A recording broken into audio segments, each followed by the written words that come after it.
নমস্কার বন্ধুরা, আজ বানাবো মাশরুমের একটা রেসিপি। দেখে বুঝতেই পারছো এত সুন্দর তরকারির কালার কী করে আনতে পারো, রেসিপিটা দেখলে বুঝতে পারবে। মাশরুমটাকে কেটে ভালো করে ধুয়ে সেদ্ধ করে নিয়েছি, এবার ভেজে নিব। সেজন্য কড়াইয়ে সর্ষের তেল আর লবণ দিয়েছি। এবার মাশরুমটা ভালো করে ভেজে নামিয়ে নিয়ে এর মধ্যে কিছু মশলা দিয়ে দিব।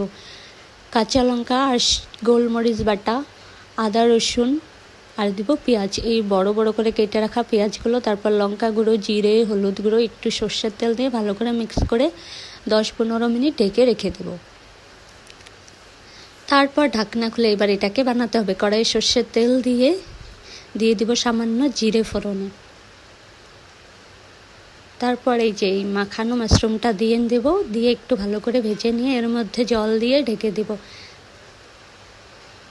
সামান্য লবণও দিয়ে দেব পরিমাণ মতো। এবার ঢাকনা খুলে নামিয়ে ফেললেই হয়ে যাবে, আর কিচ্ছু দিতে হবে না। খুবই একটা টেস্টি